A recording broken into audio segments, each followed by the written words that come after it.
Hello, brothers and sisters, parishioners of presentation. God bless all of you on day 63 of the Bible in a Year. And we're looking at chapter 14 of the book of Numbers. And here we have the people rebelling again. And this is number 10. This is the 10th time, as it says in verse number 22.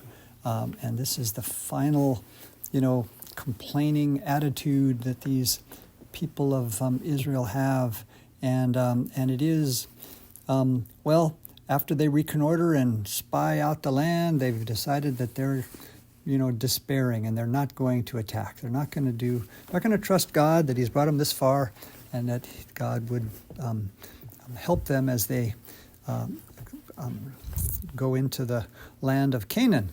So they weep all night long, it says in verse 1, and they worry and they say, why did you bring us out of Egypt so that we could die in the desert and fall by the sword? Better for us to go back to Egypt. Let's choose another leader, that kind of thing we have. But only Caleb and Joshua are the only ones who kind of defend Moses and say that we can do this. And so it turns out that those are the only one, and God gets,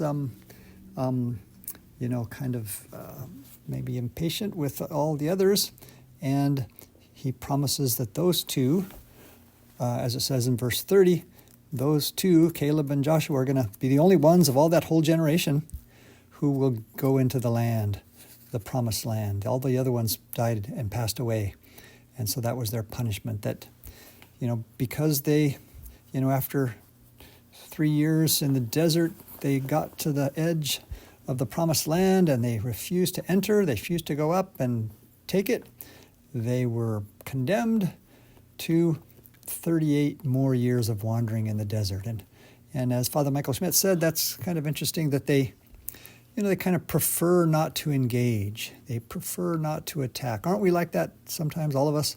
We kind of maybe don't want to, take a risk, and we prefer, the status quo and maybe our slaveries or our addictions or our, habits, and we just stay in our own monotonous sort of situation, and we never go out and start a nonprofit organization or do something extraordinary or fight a fight or defend the needy or something like that. We don't get out, and so we end up wandering for 38 years, just like these old Israelites. So that's the punishment for not being valiant, taking up the sword of the Spirit, perhaps in some ways. Yeah. So let's look at verse number 22, where it says, God says, You have put me to the proof these 10 times, right there, 10 times.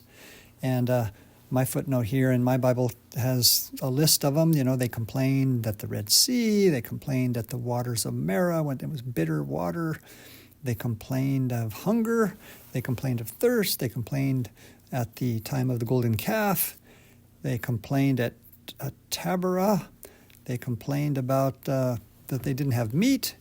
They complained when they were tired of the manna, and they complained when they questioned Moses' privileges in chapter 12, and they complained right now here with the fact that they were scared. They were scared. They were afraid to go into the land of Canaan, and they were afraid. And so now God has, had it up to here with them and kind of gave them that sort of punishment that they're going to have to wander in the wilderness.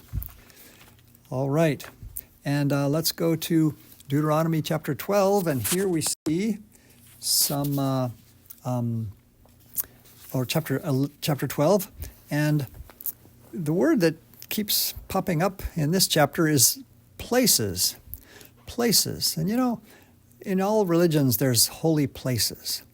And so here it says the pagan shrines are supposed to be destroyed. They're supposed to go in and destroy all the places because, people who worship demons and who have idolatry, and some of them in Canaan were even sacrificing and killing babies, infant child sacrifice, human sacrifice, and all those shrines and idolatrous, evil sorcerer places were supposed to be destroyed, so that the true religion could take root in the Holy Land.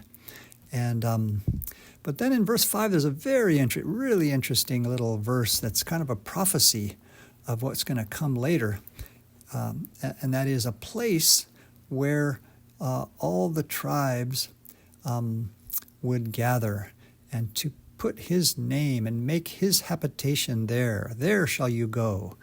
Seek the place, it says. You shall seek the place. And we know that what that is Mount Moriah, where Abraham had offered his son Isaac, and where they say it was also the place of Adam and Eve. They say it's kind of the belly button of the universe. It's kind of the center of all things. It's the place where Jesus died on a cross and where he rose. So it really is the place where God eventually wanted the portable, tent tabernacle, portable temple to eventually become a real temple. And so a temple was built there, and that's the house where Jesus called it the house of my Father. And so a place is important. And verse 13 says, they're told, because until that time, until such time as there's a holy place, it says, take heed that you do not offer your burnt offerings at every place. So not just anywhere, has to be only right there where the meeting tent is, and when they set up that portable altar, you have to do it always in a certain place. There's very interesting prophecy in Malachi chapter 1 verse 11, where the last book of the Old Testament envisions a time when there'll be a lifting of this restriction, that there'll be in every place worthy sacrifice, acceptable sacrifices will be offered. And of course, it's a prophecy of our Catholic Mass, and the fact that in every land, every country, we have the Eucharist being offered. And so it's not just in one temple or a place, but it is everywhere where the Church offers Christ and his body, blood, soul, and divinity to the Father for the salvation of the world.